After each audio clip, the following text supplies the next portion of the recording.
Welcome, everyone. Tonight we are reading from this creepy book called Ghosts and Ghastlies.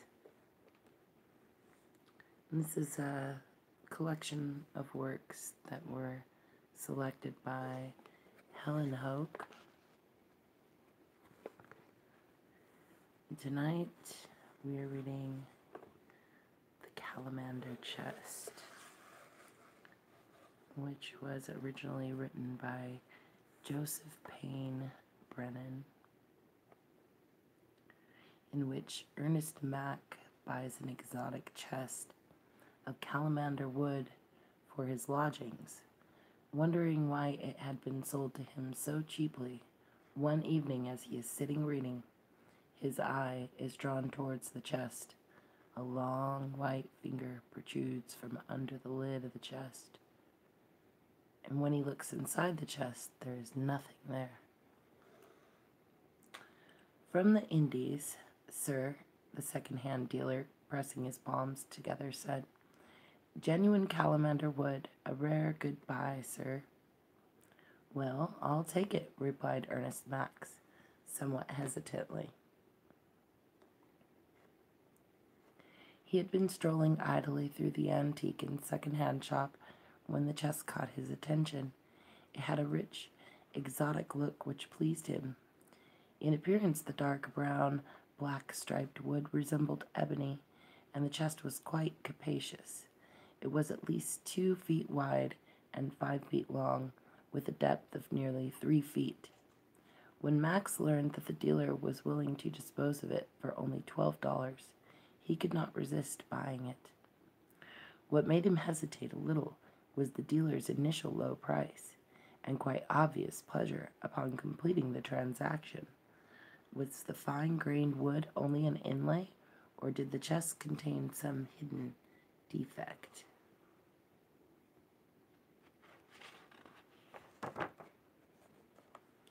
When it was delivered to his room the next day, he could find nothing wrong with it. The Calamander wood was solid and sound, and the entire chest appeared to be in fine condition. The lid clicked smoothly into place when lowered, and the big iron key turned readily enough. Feeling quite satisfied with himself, Max carefully polished the dark wood and then slid the chest into an empty corner of his room. The next time he changed his lodgings, the chest would prove invaluable. Meanwhile, it added just the right exotic touch to his rather drab chamber.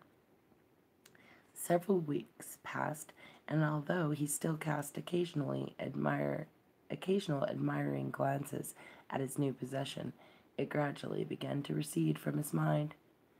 Then one evening his attention was returned to it in a very startling manner.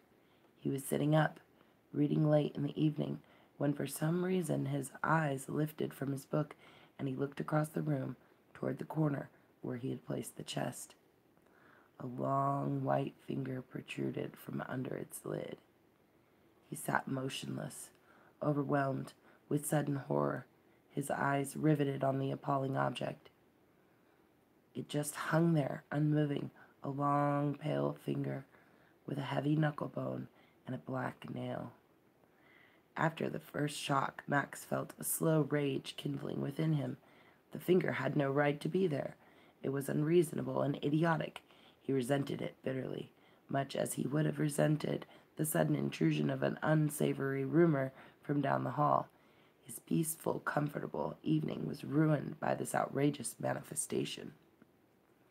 With an oath, he hurled his book straight at the finger. It disappeared. At least he could no longer see it. Tilting his reading light so that its beam shot across the room, he strode to the chest and flung open the lid. There was nothing inside. Dropping the lid, he picked up his book and returned to the chair. Perhaps, he reflected, he had been reading too much lately.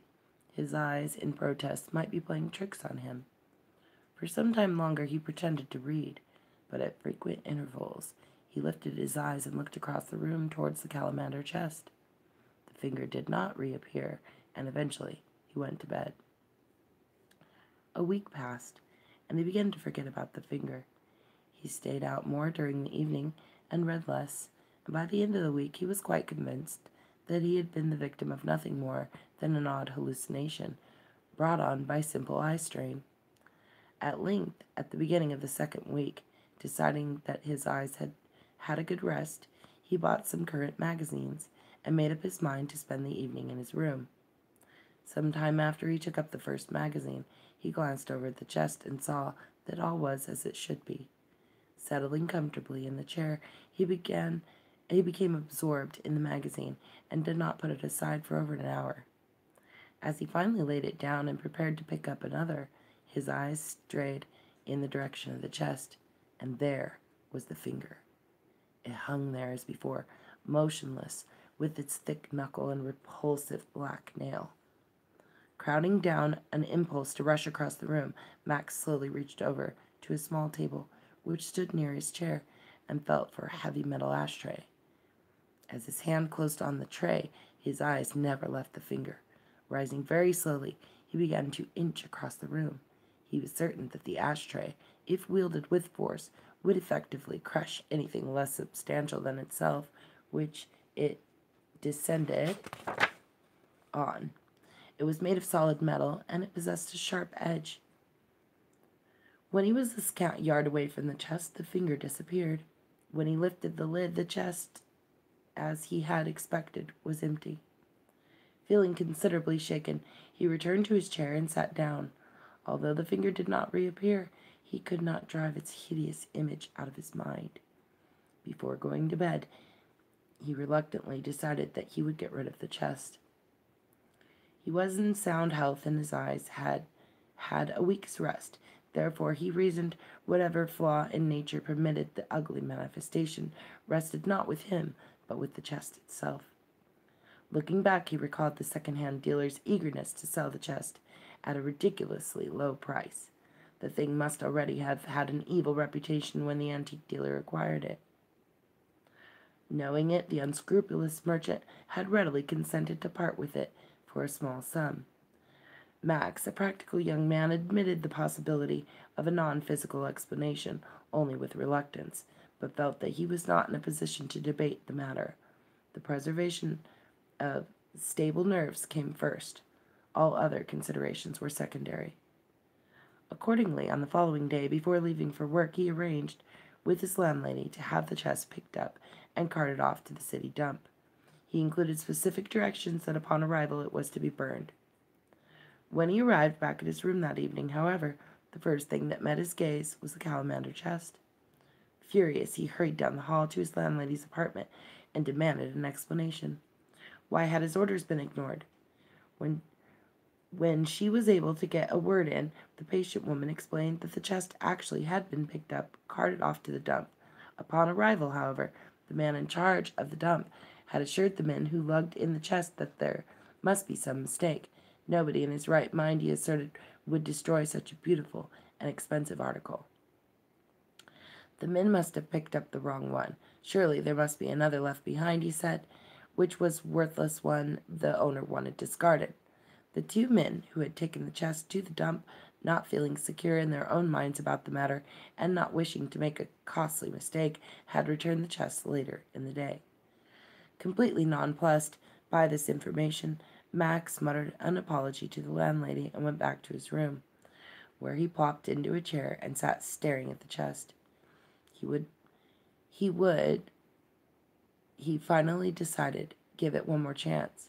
If nothing further happened, he would keep it. Otherwise, he would take immediate and drastic measures to get rid of it once and for all. Although he had planned to attend the concert that evening, it began to rain shortly after 6 o'clock, and he resigned himself to an evening in his room. Before starting to read, he locked the chest with the iron key and put the key into his pocket. It was absurd that he had not thought of doing this before. This would, he felt, be the decisive test. While he read, he maintained a keen watch on the chest, but nothing happened until well after 11, when he put aside his book for the evening As he closed the book and started to rise, he looked at the chest, and there was the finger. In appearance, it was unchanged. Instead of hanging slack and motionless, however, it now seemed to be imbued with faint life. It quivered slightly, and appeared to be making weak attempts to scratch the side of the chest with its long black nail. When he finally summoned up the sufficient courage, Max took up the metal ashtray as before and crept across the room. This time he actually had the tray raised to strike before the finger vanished. It seemed to whisk back into the chest. With a wildly thumping heart, Max lifted the lid, and again the box was empty. But then he remembered the iron key in his pocket, and a new thrill of horror coursed through his spine. The hideous digital apparition had unlocked the chest. Either that, or he was rapidly losing his sanity. Completely unnerved, he locked the chest for a second time, and then sat in the chair and watched it until 2 o'clock in the morning. At length, exhausted and deeply shaken, he sought his bed. Before putting out the light, he ascertained that the chest was still locked. As soon as he fell asleep, he experienced a hideous nightmare. He dreamed that a persistent scratching sound woke him up, that he arose, lit a candle, and looked at the chest. The protruding finger showed just under the lid, and this time it was galvanized with an excess of life. It twisted and turned, drummed with its thick knuckle, scratched frantically with its flat black nail. At length, as it suddenly became aware of his presence, it became perfectly still, and then very deliberately beckoned for him to approach. Flooded with horror, he nevertheless found himself unable to disobey. Setting down the candle, he slowly crossed the room like an automaton. The monstrous, beckoning finger drew him on like some infernal magnet which attracted human flesh instead of metal. As he reached the chest, the finger darted inside the lid, immediately lifted. Overwhelmed with terror and yet utterly unable to stop himself, he stepped into the chest, sat down, drew his knees up to his chin, and turned onto his side. A second later, the lid slammed shut, and he heard the iron key turn in the lock.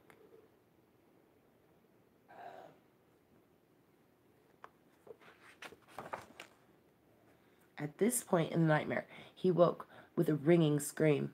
He sat up in bed and felt the sweat of fear running down his face. In spite of the nightmare, or because of it, he dared not get up and switch on the light. Instead, he burrowed under the bedclothes, and he lay wide awake till morning. After he had regained some measure of self-composure, he went out for black coffee, and then, instead of reporting to his job, rode across town to the modest home of a truck driver and mover whom he had hired at various times in the past. After some quite detailed and specific plans had been agreed upon, he paid the mover $10 and departed with a promise to pay him an equal amount when the job was done. After lunch, considerably relieved, he went to work. He entered his room that evening with a confident air, but as soon as he looked around, his heart sank. Contrary to instructions, the mover had not picked up the chest. It remained in the corner, just where it had been put. This time Max was more depressed than angry. He sought out a telephone and called up the mover. The man was profusely apologetic. His truck had broken down, he explained, just as he was starting out to pick up the chest. The repairs were nearly completed, however, and he would absolutely be out to carry off the chest the first thing in the morning. Since there was nothing else he could do, Max thanked him and hung up, finding himself unusually reluctant to return to his room. He ate a leisurely dinner at a nearby restaurant and later attended a movie. After the movie, he stopped and had a hot chocolate. It was nearly midnight before he got back to his room. In spite of his nightmare of the previous evening, he found himself looking forward to bed. He had lost almost an entire night's sleep, and he was beginning to feel the strain. After assuring himself that the Calamander Chest was securely locked, he slipped the iron key under his pillow and got into bed. In spite of his uneasiness, he soon fell asleep. Some hours later, he awoke suddenly and sat up. His heart was pounding. For a moment, he was not aware of what had awakened him, and then he heard it. A furious scratching, tapping, thumping sound came from the corner of the room. Trembling violently, he got out of bed, crossed the room, pressed the button on his reading lamp. Nothing happened. Either the electricity was shut off or the light bulb had burned out. He pulled open a drawer of the lamp stand and frantically searched for a candle. By the time he found one and applied a match to its wick, the scratching sound had redoubled in intensity. The entire room seemed to be filled with it. Shuddering, he lifted the candle and started across the room toward the Calamander chest. As the wavering light of the candle flickered into the far corner, he saw the finger. It protruded far out of the chest, and it was writhing with furious life. It thrummed and twisted, dug at the chest with its horrible black nail, tapped and turned in an absolute frenzy of movement. Suddenly, as he advanced, it became absolutely still, and it hung down limp. Engulfed with terror, Max was convinced that it had become aware of his approach and was now watching him. When he was halfway across the room, the finger slowly lifted and deliberately beckoned to him. With a rush of renewed horror, Max remembered the ghastly events of his dream. Yet, as in the nightmare, he found himself utterly unable to disobey that diabolical summons. He went on like a man in a trance.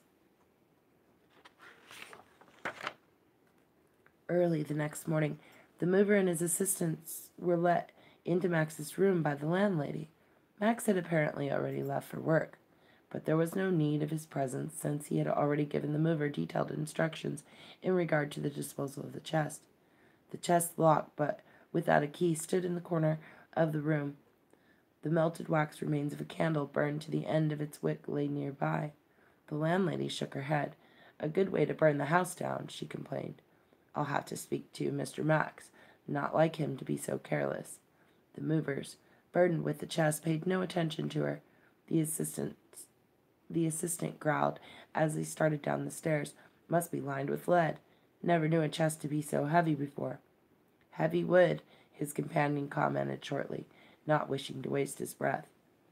"Wonder why he's dumping such a good chest," the assistant asked later as the truck approached an abandoned quarry near the edge of town. The chief mover glanced at him slyly. "I guess I know," he said. He bought it of Jason Kinkle, and Kinkle never told him the story on it. But he found out later, I figure, and that's why he's ditching it." The assistant, interest picked up. "What's the story?" he asked. They drove into the quarry grounds and got out of the truck.